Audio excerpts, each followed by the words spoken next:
How's it going? Thanks for tuning in. Today I wanted to go over the insurance requirements for contractors here in Michigan. If you own a construction business, contracting business here in Michigan, this video is for you. I am an insurance agent, independent insurance agent. My name is Brian. Been in the business now 5+ years. I work a lot with commercial clients on their commercial insurance. So general liability, workers' comp, commercial auto, property, whatever it may be. I also work with personal clients as well on their home and auto insurance. Today, I wanted to go over the insurance requirements for contractors, specifically some of the more common types of coverages that you will be looking into. So today, first, general liability insurance on nearly any type of contract that you'll be working with. If you're a subcontractor working with a general contractor, or maybe you're doing work for a property management company or some sort of commercial property owner, just about every time they're going to have some form of general liability insurance requirement. What does this provide coverage for you for? Bodily injury, property damage, so third-party bodily injury and property damage that might be due to your work or operations, completed operations coverage. So if there is an issue with any of the work that you completed, a lot of times both of these should be included on your policy. The most common starting points for this coverage are going to be $1 million per occurrence and a $2 million aggregate limit. Sometimes contracts might require higher limits, and that's where some other coverages might come into play that we'll talk about later. Umbrella insurance. Next, the more common requirements are going to be workers' comp. This is almost every contract will require some level of workers' comp coverage. What does this provide coverage for your business for? Medical expenses, lost wages, rehab services to any injured employees on the job. Also provides employer's liability coverage. So if there's ever a lawsuit that follows after one of those employee injuries, this is where workers' comp is going to come into play for the coverage limits for this. A lot of contracts will require $1 million limits across the board. I will always recommend having $1 million limits versus lower limits such as $500,000 or the state minimum coverage requirements, because the cost difference is pretty minimal. So again, I will always recommend those higher limits. Next is going to be commercial auto insurance.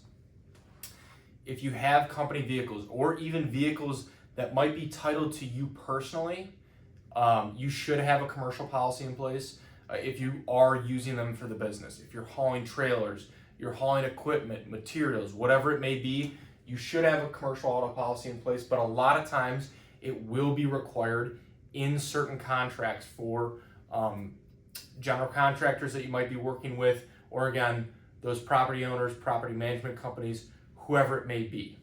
So the common starting point is almost always going to be $1 million combined single limit. This is going to be for your property damage liability, bodily injury liability. So think about if you were to get into an accident in your work truck and then that individual, the other driver, was hurt. They decide to call a personal injury attorney, one of those billboard attorneys that you see on the highway, and they decide to sue you.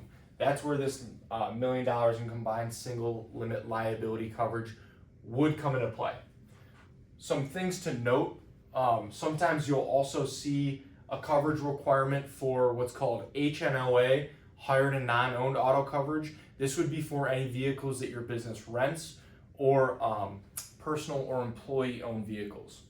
Some things to note again, try to make sure that you have the most accurate and up-to-date driver list as possible.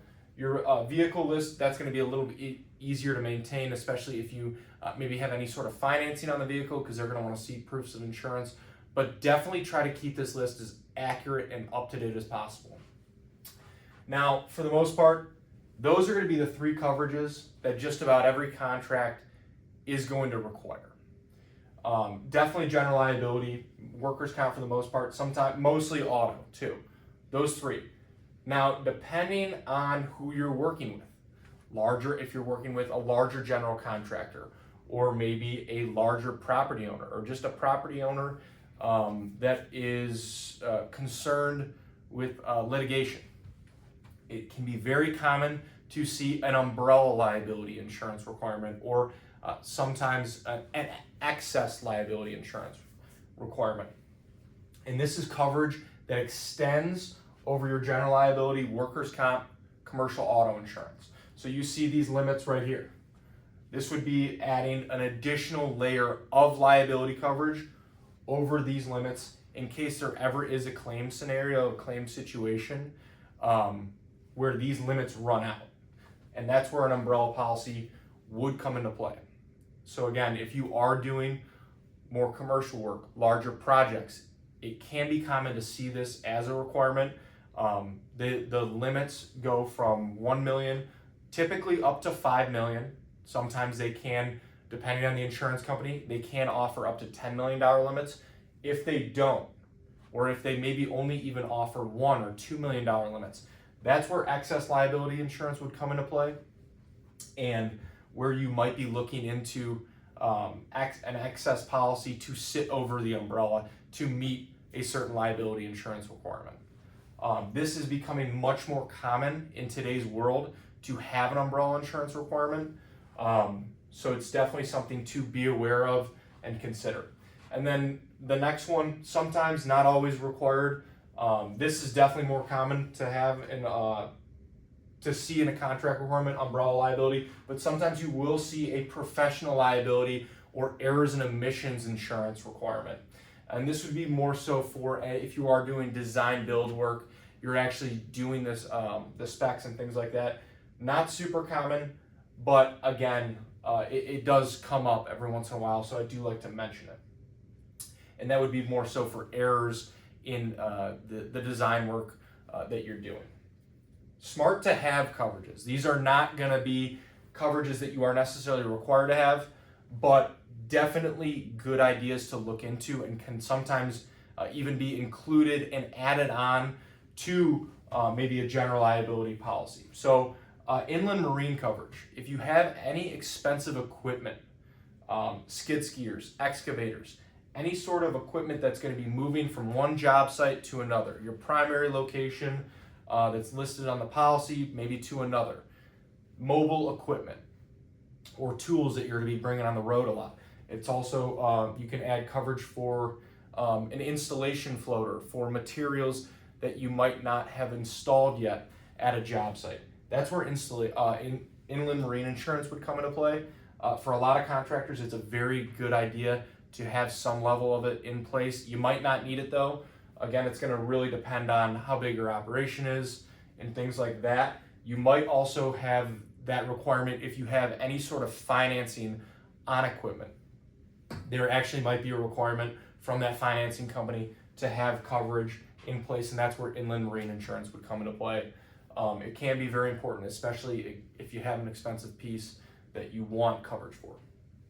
Next, employment practices liability. This usually, again, won't be required, but this would be for any claims related to harassment, discrimination, wrongful termination. We live in a very highly litigious world nowadays, and there are just more claims coming up around those three areas with any size of business.